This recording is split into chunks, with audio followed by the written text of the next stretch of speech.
ఓం నమో భగవతే శ్రీరమణాయ. ఓం శ్రీ దక్షిణామూర్తయే నమః. ఓం శ్రీ గురుభ్యో నమః. ఈరోజు స్టేటస్ అండి. ఉత్తమ జ్ఞానికి కూడా దేహం ఉండదు. దేహం చేసే పనులు నేనే నావే అనే అభిమానం అతనికి ఏమాత్రము ఉండదు.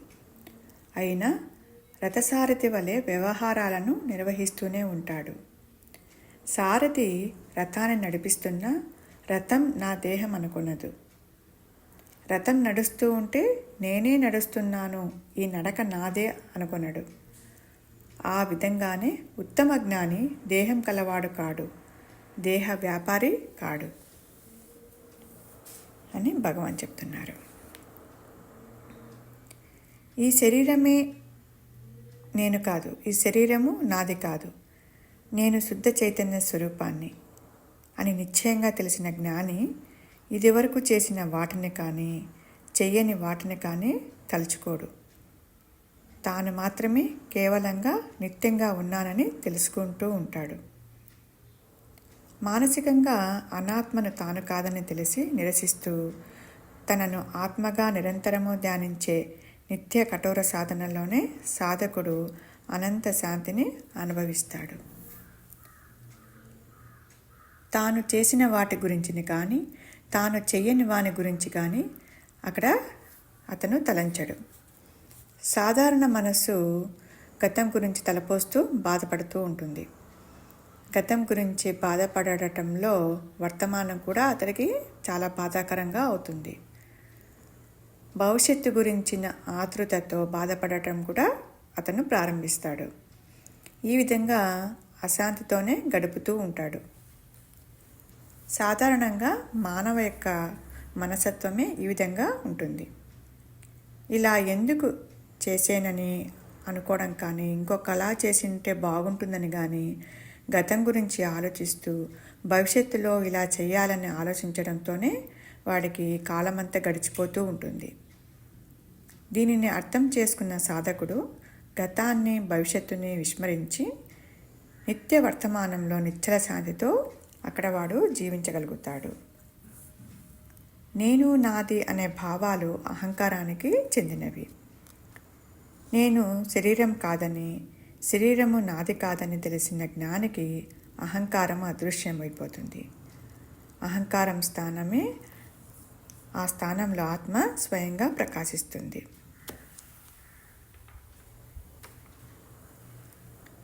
పరిమితి కలిగిన మనస్సు మాత్రమే సంకల్పాలకు సంచలించి బాధలకు లోనవుతూ ఉంటుంది. ఈ పరిమితులు ఎక్కువైన కొద్దీ బాధలు కూడా అక్కడ ఎక్కువ అవుతూ ఉంటాయి. విషయాలపై గల మమకారంతో ఈ పరిమితుల కోరికలు కూడా ఏర్పడుతూ ఉంటాయి. ఈ మమకారం ఏమి చేస్తుంది? అనేక కోరికల రూపంలో మనస్సుని అక్కడ వస్తువులకు బందీలను చేస్తుంది. కానీ జ్ఞానికి మటుకు కోరికలు లేని కారణం చేత సూక్ష్మ శరీరము అక్కడ అతనికి నశిస్తుంది. వాసనలు అప్పటికే నశించినవి కాబట్టి అతనికి కోరికలు ఉండవు. ఈ విధంగా తనకి కారణ శరీరం కూడా అక్కడ నశించిపోయి ఉంటుంది. ఈ మన పరిమితులు అధిగమించి సర్వవ్యాప్తంగా సర్వనామరూపాలకు ఆధారంగా చైతన్యంగా తానే ఉన్నానన్న సత్యాన్ని గుర్తించిన జ్ఞాని మనస్సుకు అతీతంగా ఉంటాడు. కాబట్టి మానసిక అశాంతి కానీ అక్కడ వికల్పాలు కానీ అక్కడ అతనికి ఏమాత్రము బాధించవు. జ్ఞానుల గొప్పతనము మాటలకు అందనిది. వారి స్థితి వారికొక్కరికే తెలుస్తుంది. జ్ఞాని ఆకాశం కంటే విశాలమైనవాడు. తనకి ఎటువంటి రూపం లేకుండా సకల నామరూప జగత్తులను నిజంగా ఉన్నట్లుగా గోచరింపచేసే ఆత్మస్వరూపమైన సత్యజ్యోతిని అది నేనే అని ఎరిగిన జ్ఞాని బ్రహ్మ విష్ణు శివ లోకాలన్నిటికీ ప్రభువుగా ఉంటాడు. తురియ స్థితిలో ఉండే జ్ఞాని ఇహలోకాల్లో పరలోకాల్లో కూడా ఏ కారణం చేతను ఆ త్రిపుటుల యొక్క మోహంలో పడి దుఃఖించడు.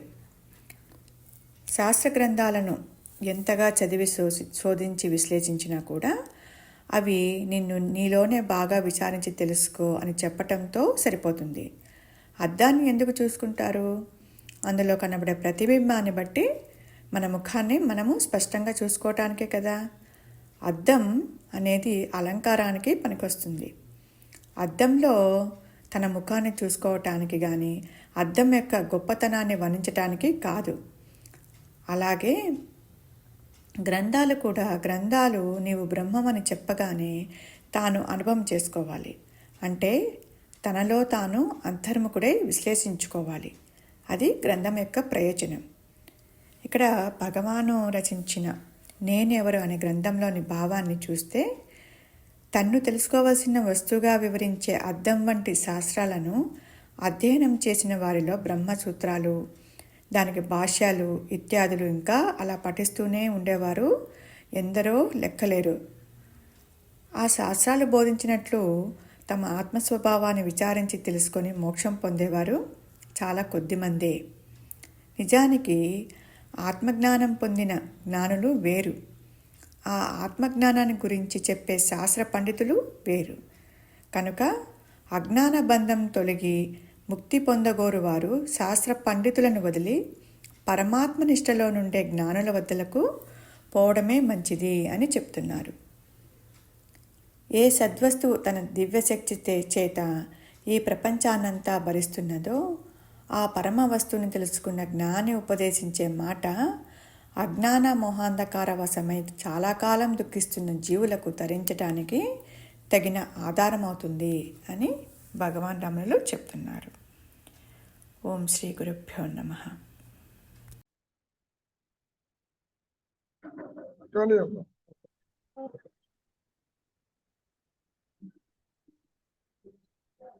ఉత్తమ జ్ఞానికి కూడా దేహం ఉండదు. దేహము చేసి గురుగారు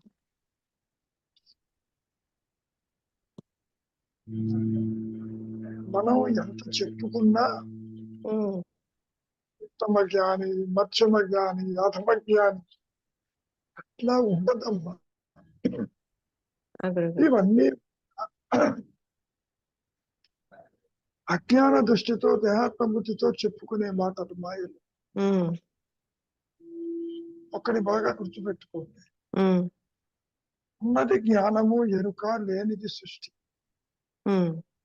లేకపోతే ఉత్తమం ఏంటి, అధమం ఏంటి? అది మానసికం కాకపోతే మరేమిటి? కాబట్టి నేనెప్పుడు ఉత్తమ జ్ఞానిని అవుతాను అనుకోవడం అంత మూర్ఖత్వం ఇంకోట్లేదు. అది ఆ ఆలోచనే తప్పది. చూస్తూ ఉంటారు, దాని పురాణాలు కూడా ఉంటాయి. కాబట్టి జ్ఞాని అజ్ఞాని అనేవాళ్ళు ఉండరమ్మా. లేదు అసలు, ఎరుక మాత్రం ఉంటుంది. అంటే అహంస్ఫురణ. అహంస్ఫురణ అంటే జ్ఞానం. దక్ష సృష్టి ఉండదు. సృష్టి లేకపోతే ఏ విధంగా నువ్వు తీసుకుంటావు? ఏనాడైనా సృష్టి చెప్పిందా అది ఉన్నట్టు? నీకు దేహం చెప్పిందా? జగత్తు చెప్పిందా? లేదే. కాబట్టి మనం మాయలో ఎన్ని రకాలుగా చెప్పుకున్నప్పటికీ ఇవన్నీ కూడా తెర మీద దృశ్యం లాంటివి. ఉత్తమ జ్ఞానం అనేసరికి వెంటనే నీకు అనిపిస్తుంది నేను ఎప్పుడు అవుతాను ఉత్తమ జ్ఞానం, అధమస్థంలో ఉన్నానని. అవును గురుగారు. ఆలోచన అనేది ఈ మాయని బంధిస్తుంది. అనంతమైన జ్ఞానం పరిమితమైనట్టుగా ఉంటుంది. ఎప్పుడైతే అనుగ్రహంతో అది ప్రకాశించిందో ఎగిరిపోతుంది, ఉండదు. సో జ్ఞాని ప్రయత్నముతో జ్ఞాని అయినాడు, ప్రయత్నం చేయకపోతే అజ్ఞాని అవుతాడు, అట్లా ఉండదు తల్లి. అయినా మెల్లిగా చదువుతూ ఉండు, ఎలా ఉందో చూద్దాం. ఇంకా అజ్ఞానం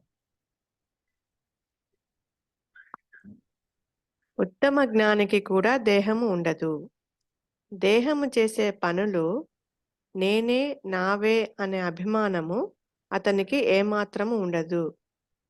అయినా రథసారథి వలె వ్యవహారాలను నిర్వహిస్తూనే ఉంటాడు. సారథి రథాన్ని నడిపిస్తున్న రథం నా దేహము అనుకొనదు. రథం నడుస్తూ ఉంటే నేనే నడుస్తున్నాను, ఈ నడక నాదే అనుకొనడు. ఆ విధంగానే ఉత్తమ జ్ఞాని దేహం కలవాడు కాడు, దేహ వ్యాపారి కాడు. మరి నీవు మాత్రం అవుతావా? నీవు మాత్రం అట్లా అనుకుంటున్నావా? చెప్పమ్మా. లేదు గురుగారు. దేహము ఇప్పుడు కూడా దానంతటది పనులు చేయగలదా? లేదు. చేయలేదు. కానీ ఆలోచించగలదా?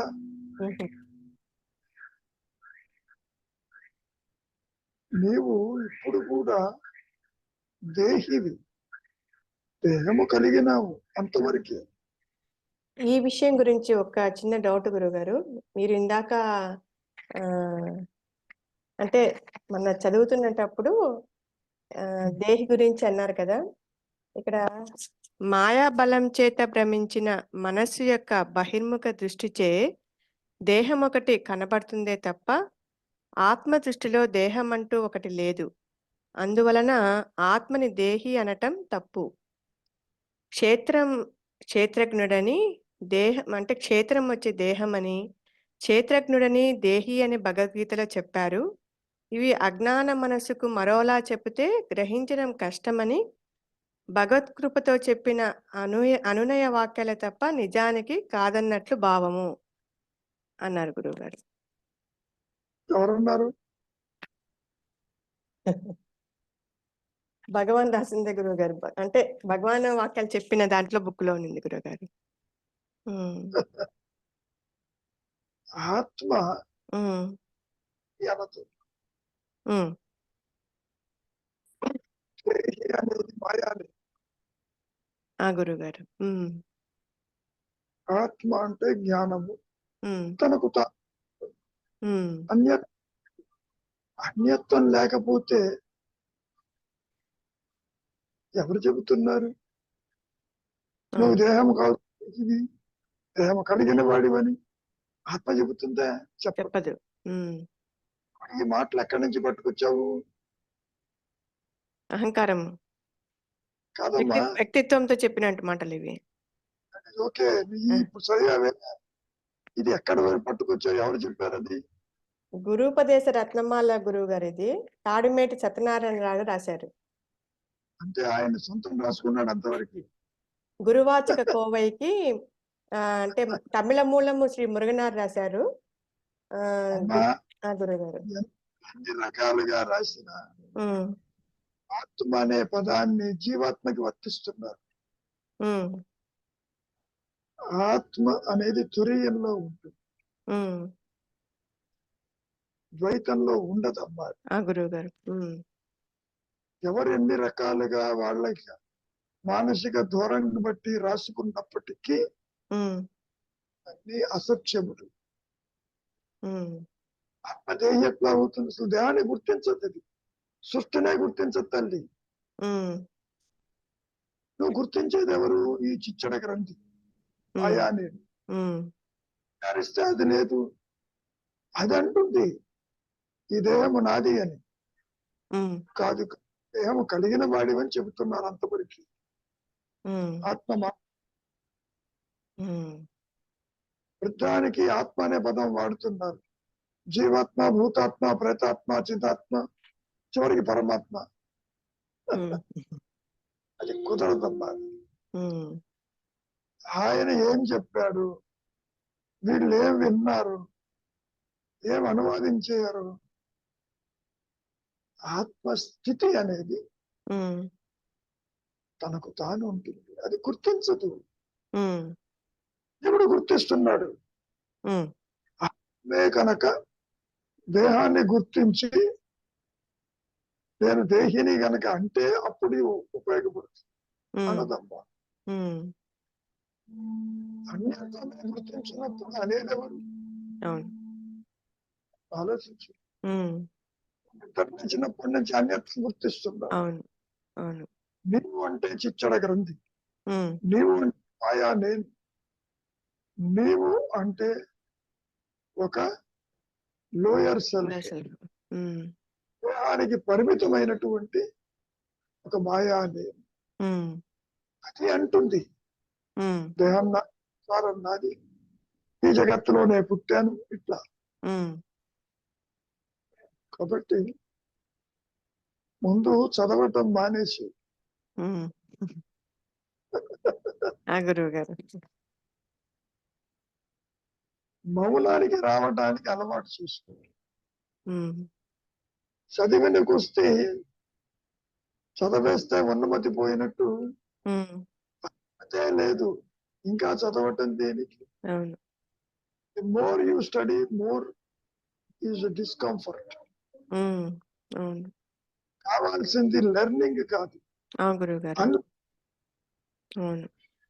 అన్లెర్నింగ్. అంటే వారేమన్నారా వీరేమన్నారు ఇవన్నీ ఎందుకు? ఉమ్, ఎన్ని చెప్పినా అవన్నీ కూడా మానసిక ధోరణులే. ఉమ్, అట్టిగా నీవు ఎవరివో అనుగ్రహము చేత నీవే తెలుసుకోవాలి తప్ప వేరు సూచనలు ఉండవు. ఉమ్, ఎవరెన్ని గ్రంథాలు రాసినప్పటికీ కృష్ణ పరమాత్మ కూడా చెప్పాడు, "ఇక అర్జున నువ్వు నేను పుట్టలేదు, ఉమ్. తెలుసుకున్నాడా పుట్టలేదు సంగతి లేదు గురువు లేదు గారు. కదా." ఉహు. ఉమ్.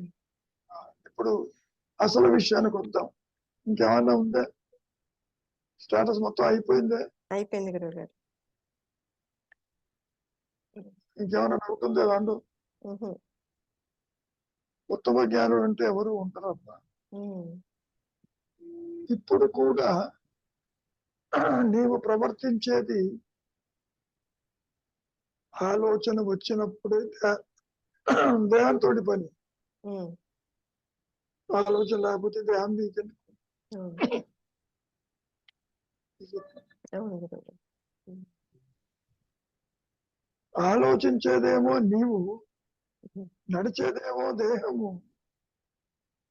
మరి నీవు దేహివి కాకేమవుతావు? ఆ గురువు గారు. ఉమ్, ఉమ్, ఎవరు ఎన్ని రకాలుగా ఊహించినా ఉమ్, అన్నీ కూడా మానసికమైన ధోరణులే తప్ప ఉమ్, మరొకటి. ఎవరు కూడా ఆత్మని వర్ణించలేరు, ఉమ్, గుర్తించలేరు. అది అనుభవ యోగ్యం ఉమ్, ఆత్మకి. అది కూడా అనుగ్రహించేది. ఓకే. ఆత్మే ఈ విధంగా ఉన్నదని చెప్పటానికి ఆధారాలు లేవు. ఉమ్, నువ్వు కాసేపు నిద్రపోతేనే సృష్టి ఎగిరిపోయి ఉన్నదా లేదా? ఉమ్, అయినా నువ్వు ఉన్నావు కదా, అవును గురువు గారు. ఉన్నదే. తెలియదు. ఎగిరిపోయినట్టు చెప్పదు, నువ్వు చెబుతున్నావు నాకేమి తెలియదు. ఉమ్,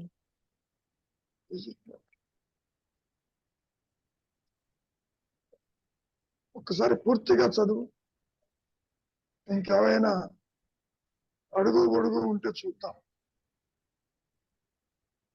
ఉత్తమ జ్ఞానికి కూడా దేహము ఉండదు. దేహము చేసే పనులు నేనే నావే అనే అభిమానం అతనికి ఏమాత్రము ఉండదు. అయినా రథసారథి వలె వ్యవహారాలను నిర్వహిస్తూనే ఉంటాడు. సారథి రథాన్ని నడిపిస్తున్నా రథం నా దేహం అనుకొనడు. రథం నడుస్తూ ఉంటే నేనే నడుస్తున్నాను, ఈ నడక నాదే అనుకొనడు. ఆ విధంగానే ఉత్తమ జ్ఞాని దేహం కలవాడు కాడు, దేహ వ్యాపారి కాడు. అంతా విన్నావు, బాగానే ఉంది. దానివల్ల నీకు వచ్చిన బెనిఫిట్ ఏంటి? అంటే నేను నాకు జ్ఞానం ఆ, లేదు లేదు లేదు నేను ఒక అధమ జ్ఞానిని, నాకు జ్ఞానం ఎప్పుడో వస్తుంది దానికోసం ఎదురు చూడడం అనే ఒక ఇది ఈ స్టేట్మెంట్ చదవడం వల్ల అలా అనిపిస్తుంది గురుగారు. అంటే ఇప్పుడు లేనిది కొత్తగా వస్తుందని నువ్వు భావిస్తున్నావు. అవును అవును గురుగారు. కొత్తగా ఏది వచ్చినా మళ్ళీ అది పోతుందిగా. ఉమ్, మరి అవును. ఇప్పుడు ఉండాలి, ఉమ్, నీవు పుట్టక ముందు ఉండాలి, పుట్టిన తర్వాత ఉండాలి, ఉమ్, గతించినా ఉండాలి. ఉమ్, ఇది చెప్తున్నాను. గురుగారు. కాబట్టి స్వరూప జ్ఞానం వచ్చేది కాదు. First point. ఉమ్, నీకు తెలియటం లేదన్నావు. ఎస్, ఉమ్, ఎందుకు తెలియటం లేదు? అన్ని చింతన వల్ల. నువ్వు ఇక ఉమ్, ఆలోచన కాదు, ఉమ్, జ్ఞానము ఒకటి కాదు, ఉమ్, కొడుకుని ఉన్నాయి. ఉమ్, సో వాటి జోలికి పోకుండా నీవు క్షణకాలము ఆలోచన రహితంగా ఉంటే చాలు. ఉమ్, అందుకే గురుగారు. ఉమ్, మౌనంగా ఉండటానికి నువ్వు ఆలోచిస్తూ ఆత్మబుద్ధి పెట్టుకుంటూ ఇంకా నాకు రాలేదనేది ఎలా ఉంటుంది? అవును. ఉమ్, ఆత్మ ప్రకాశించిన తర్వాత కూడా ఈ మనస్సు ఉంటుంది కదా, ఉమ్, అవును గురుగారు. సారా ఉంటుంది. ఉమ్, ఒక విషయాన్ని బాగా గుర్తుపెట్టు. ఉమ్, కొత్తగా కాదు ఫస్ట్ పాయింట్. ఉమ్, ఇప్పుడు కూడా నీవు అదే, నీ సరితత్వం అదే. ఎందుకు తెలియదు? నీ ఆలోచనే నీకు అడ్డుగా ఉంది. అవును. అంతవరకు ఉమ్, ఏమ్మా? అవును గురుగారు. ఉమ్, ఆలోచన లేకుండా నిశ్చలంగా ఉండటం అలవాటు చేసుకుంటే అనుకరంతో అది ప్రకాశిస్తుంది. ఉమ్, ఆలోచన లేదు, ఆత్మ ప్రకాశం జీవుడికి కాదని గుర్తుపెట్టి ఉమ్, జీవుణ్ణి అట్టిపెట్టి ప్రకాశించదు. ఉమ్, నీవు జగత్తులో చూస్తూ నిద్రిస్తూ మేల్కొంటూ తిరుగుతూ ఉంటావు. ఉమ్, ఆ విధంగా దర్శించిపోయేది కాదు ఆత్మస్థితి. ఉమ్, నోయింగ్ అన్నా, బీయింగ్ అన్నా, ఎక్స్పీరియన్సింగ్ అన్నా అంతా ఒకటే. అది ఆత్మకి సంబంధించింది. ఉమ్, ఒక ఆకారంతోనే అది వస్తుంది. అది వేరుగా అసలు ఆత్మని ప్రకాశింపజేసేది ఏదీ లేదు. ఉమ్, నువ్వు ఎన్ని గ్రంథాలు చదివినా, ఉమ్, నువ్వు ఎంత విచారించినా, ఎన్ని కర్మలు ఆచరించినా ఉమ్, కుదరదు. కాబట్టి నీకు ఎందుకు తెలియటం లేదు? నీ దృష్టి బయట ఉన్నది, అన్య చింతనలో ఉంది, అంతకంటే ఎత్తు. ఉమ్, గురుగారు. శంకరాచార్యులు చెప్పినట్టు పాత్రలో ధాన్యం పోసినప్పుడు స్పేస్ కనపట్టాలి. ఉమ్, ఏం చేశాడు? ఆ పాత్రని తల్ల కింద చేయమన్నాడు, అవును. ఎంటీ చేయమన్నాడు. ఉమ్, ఇక్కడ అహంకారం అనే పాత్రలు దాగి ఉన్న భావాలని తొలగించు, అంతవరకు. ఉమ్, అదే భావశూన్యం. ఆలోచనకి, అహంకారానికి, అటువైపు హంస్మరణకి తేడా లేదు. స్పేస్ ఉమ్, విడిగా లేదు, రెండు కలిసే ఉంటాయి. గురుగారు. ఉమ్, స్ఫురణ కొత్తగా వచ్చేది కాదు, ఉమ్, ఆలోచన పోతే అది వస్తుందనుకోవటం కూడా ఒక రకంగా పొరపాటు. ఉమ్, ఎందుకని ఏది లేదు. ఉమ్, మౌనానికి వచ్చినంత మాత్రం ఆత్మ ప్రకాశిస్తుందని తెలిసిన గ్యారంటీ. ఉమ్, నువ్వు మౌనానికి వచ్చినప్పటికీ అహంకారాన్ని పట్టుకుని వేలాడుతున్నావు.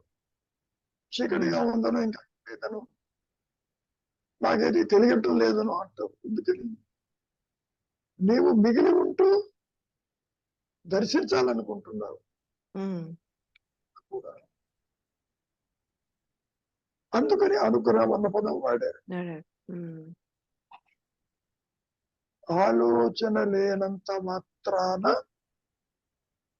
చెప్పుకోవటానికి ఇది ఆత్మస్థితి అని సూచించిన ఉమ్, అనుభూతి ప్రకాశిస్తేనే తప్ప ఈ జీవుడికి మోక్షం లేదు. ఉమ్, ఆలోచన సహితము రహితము రెండు వృత్తులమ్మ. ఉమ్, కాబట్టి వృత్తి రాహిత్యం కావాలి అంటే సహిత రహితాలు రెండు పోవాలి. ఆ గురుగారు. ఉమ్, నేనేం ఆలోచించడం లేదు అన్నప్పటికీ ఉమ్, నువ్వు ఉన్నావు ఉమ్, చెప్తాను. అవును. నేను ఆలోచించటం లేదు అన్నది కూడా ఒక ఆలోచనే కదా. ఉమ్, ఉమ్, ఇక్కడ మౌనం అంటానికి గతంలో మనం చెప్పుకున్నాం మహర్షి యొక్క డెఫినిషన్. ఉమ్, ఎరుకతో కూడిన ఆలోచన లేని మనసు. ఉమ్, ఎరుకతో కూడిన అంటే అనుగ్రహము చేత ఆత్మ ప్రకాశించిన అహంస్ఫురణతో ఉమ్, నిలిపినప్పుడు ఆలోచన లేదే అక్కడ. ఉమ్, ఆ గురుగారు. కదా. అవును. ఉమ్, కాబట్టి నీ చేతిలో ఏది లేదు. ఉమ్, ఎందుకు లేదు? అసలు నీకు ఉనికి లేదు. ఉమ్, సర్పరచు భయభ్రాంతిలో పావుకు ఉనికిందే. లేదు. ఉమ్, ఇక్కడ అంతే. ఉమ్, ఈ మాయా నేను వాసనలతో బంధాలతో రాగద్వేషాలతో ఒకటి కాదు, సతమతం అవుతూ ఉంటుంది. ఉమ్, నిశ్చలత్వానికి వచ్చినట్టే వచ్చి పరిగెడుతుంది. నిశ్చలత్వం అలవాటు చేసుకోదు. ఉమ్, మనం ఎన్ని రకాలుగా చెప్పుకున్నా ఫైనల్ గా ఆత్మ అనుగ్రహం చేతనే అది ప్రకాశించినప్పుడే ఇప్పుడు సిద్ధాంతాలన్నీ చెప్పుకోవచ్చు. ఉమ్, మొత్తం అటువంటిది ఉండదు తల్లి. ఉమ్, ఉన్నది లేవు. ఉమ్, మాయలో చూస్తూ చెబుతూ ఉంటాం. ఉమ్, అది నీ మానసిక ధోరణి తప్ప ఆ గురుగారు. ఉమ్, జ్ఞానపరంగా, ఆత్మపరంగా, తురీయ పరంగా, సత్యపరంగా డిస్టింక్షన్ ఉండదు. ఉమ్, వెలుతురుతో కూడినటువంటి చీకటి ఉంటుందే అసలు ఉహు, లేదు. ఆ విషయం మనం గ్రహించాలి. ఉమ్, కాబట్టి ఈ డిస్టింక్షన్స్ ఇవన్నీ కూడా మానసిక ధోరణి. విచారిస్తే అసలు మనస్సే లేదు. ఉమ్, మనస్సే లేనప్పుడు మరి అవస్థలు ఎక్కడ, సృష్టి ఎక్కడ, భేదం ఎక్కడ లేదు కదా. కాబట్టి గ్రహించవలసింది ఆలోచన రహిత స్థితి. చాలా కష్టపడతావు, వైరాగ్యం తెచ్చుకుంటావు, బుద్ధిని ఉపయోగిస్తూ అన్ని బాగానే ఉన్నాయి, ఉమ్, కానీ ఆత్మనోడుకు ప్రకాశింపచేయలేదు. నీ దృష్టి అన్యచింతనలో లేదు. ఇది కూడా జ్ఞానమే, కాకపోతే సాపేక్ష జ్ఞానం. సాపేక్ష జ్ఞానం. సాపేక్ష జ్ఞానాన్ని అట్టిపెట్టి ఆశించి కుదరదమ్మా. గురుగారు.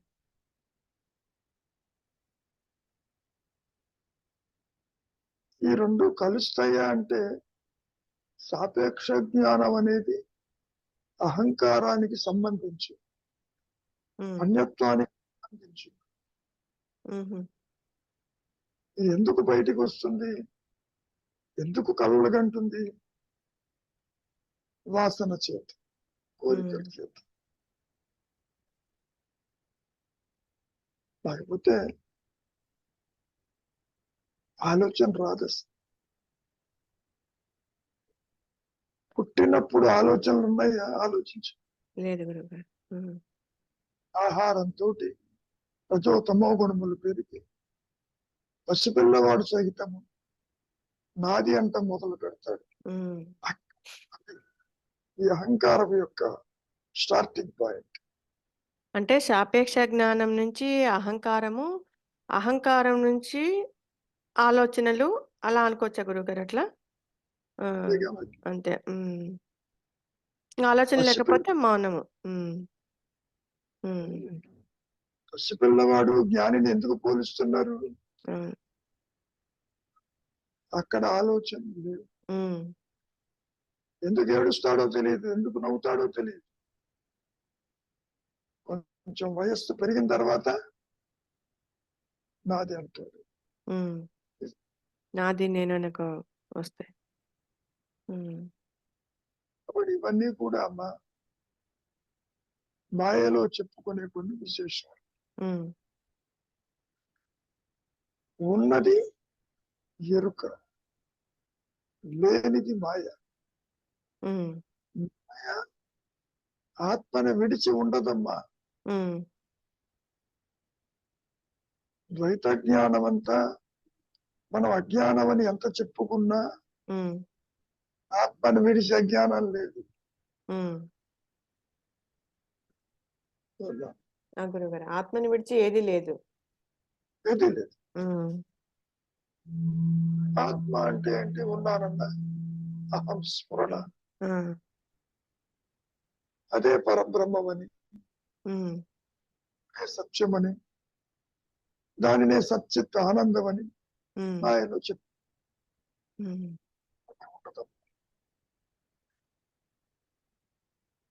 డిఫికల్టీ ఎక్కడొస్తుంది? దేహాత్మ బుద్ధిని అట్టు పెట్టుకుంటూ నాకు ఆత్మ ప్రకాశం అంటే కుదరదు.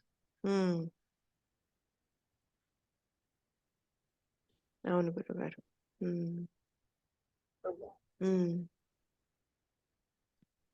శ్రీనివాసరావు గారు చెప్పండి, ఇంకేమైనా ఉంటే.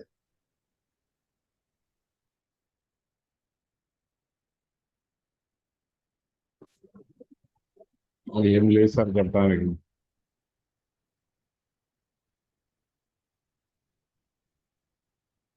పోనీ ఏమి లేని విషయం చెప్పండి.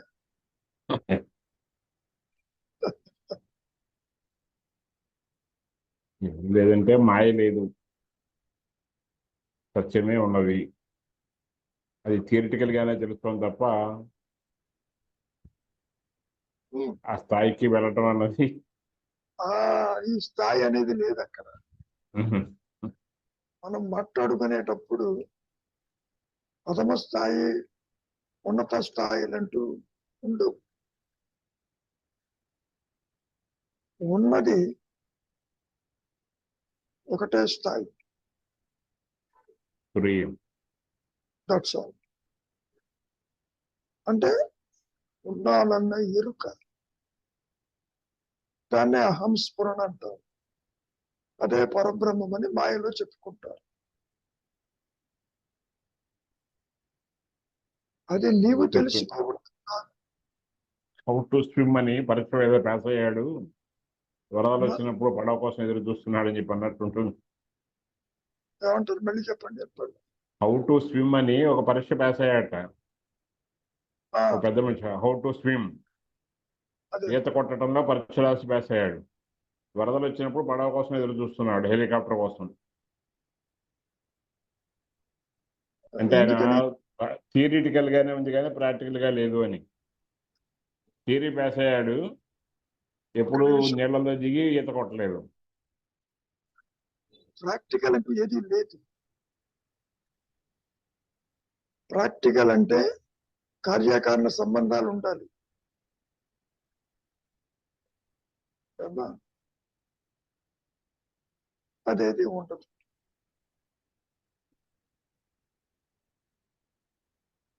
నిశ్చలతత్వే జీవన్ముక్తి అన్నారు ఆదిశంకర్. ప్రాక్టికల్ అంటే నిశ్చలంగా ఉండటం. నిశ్చలత అనే దాంట్లోనే చింతావిహీనం వచ్చింది అక్కడ. ఆత్మని నువ్వు గుర్తించాలని ప్రయత్నం చేయొచ్చు. నువ్వు గుర్తించాలనుకున్నా లేకపోయినా ఆత్మకు వచ్చే ఇబ్బంది లేదు. ఎందుకని ఈ సర్వానికి ఆధారం అది. ఎన్నటికీ నీవు గుర్తించలేవు ఆత్మని. తత్వస్వాక్యం ఎంత చెప్పినప్పటికీ, నీవే అది అని చెప్పినప్పటికీ, అది నేను ఎప్పుడు గుర్తిస్తాను అనుకుంటావు, ఎన్నటికీ గుర్తించలేవు. ఆ ప్రకాశంలో అంటే ఆత్మ ప్రకాశంలో నీవు నీ సంసారము, నువ్వు చూసే జగత్తు, జనన మరణాలు ఎగిరిపోతాయి, ఉండవు. ఇది నా అనుభవం అన్నాననుకో, మళ్ళీ నువ్వు విడిగా జీవాత్మ భావంతో అనుభవం అని అనుకోవచ్చు. కాదు, అది ఆత్మ అనుభవం అనుభవం. నాకెప్పుడు వస్తుందని అడుగుతాం. కుదరదు. ఇదంతా కూడా బోధలు మాయ, మాటలు మాయ, జనన మరణాలు మాయ, అవస్థాత్రయములు మాయ. ఆత్మ ప్రకాశం ఒకటి ఉన్నది అని చెప్పడం కూడా మాయ. ఎందుకని ఒక ఎడిక్షన్ పోవటానికి ఇంకో ఎడిక్షన్ తీసుకురావటం లాంటిది.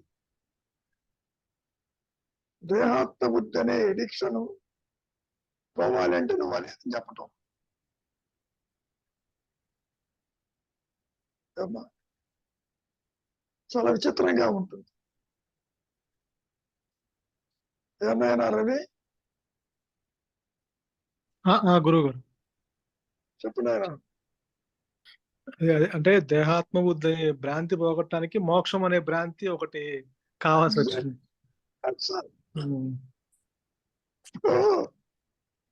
ఓ తాగుబోతు వాడు ఆల్కహాలిక్ ఉంటాడు, వాడు అడిక్ట్. అది పోవటం ఇస్తారు వాడికి మెడికల్ గా కూడా. అంటే ఇది ఎంత నిజమో మోక్షం అనేది కూడా అంతే నిజం అన్నట్టు, ఇంకా రెండు లేవు. Right point. కొత్తగా వచ్చేది కాదు. నీవే అది నీవే అది అని చెప్పి ఎందుకు చెప్తున్నారు? నువ్వు ఇది కాదంటానికి నీకు అవకాశం దొరుకుతుంది. గురువు గారు, ఎట్లా తీసుకోవాలి, ఏ విధంగా వెళ్ళాలి చెప్పు నాయన రవి. గురువు గారు. సో ఏది కొత్తగా రాదు. ఏది కొత్తగా రాకపోతే ఉన్నది ఏమిటని ఆలోచిస్తావు కదా. పోనీ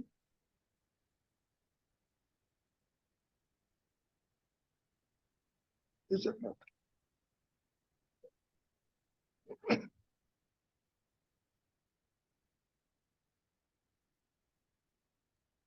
అదంటే ఇంకా కొత్తగా సాధించేం లేదు. అంటే ఆ భ్రాంతి పోగొట్టడానికి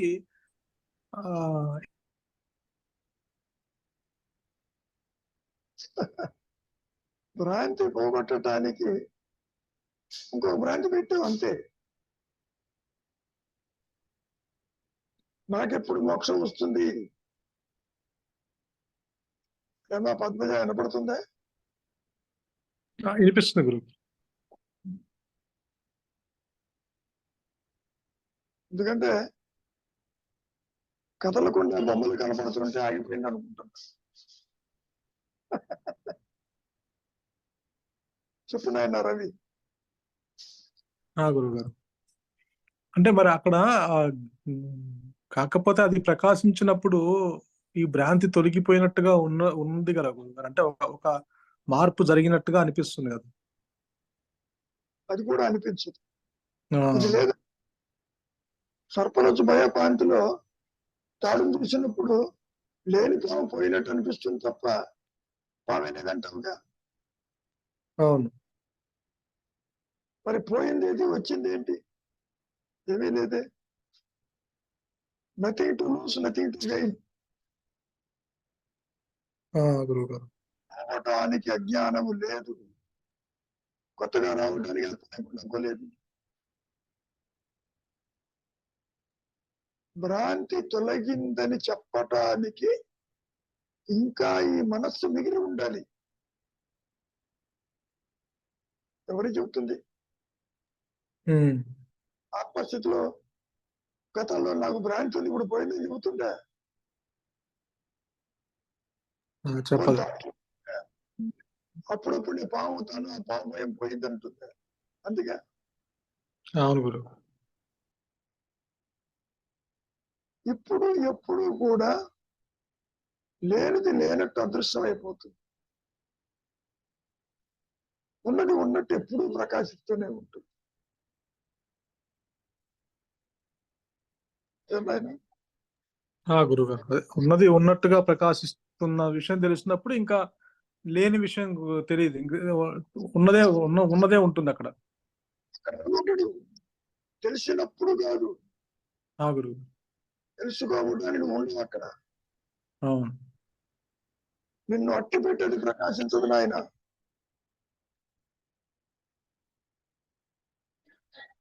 మనం ఎన్ని ఉదాహరణలు చెప్పుకున్నా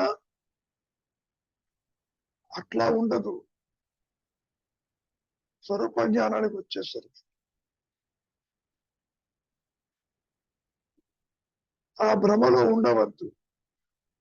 అందుకని జ్ఞానులు అజ్ఞానులు లేదు.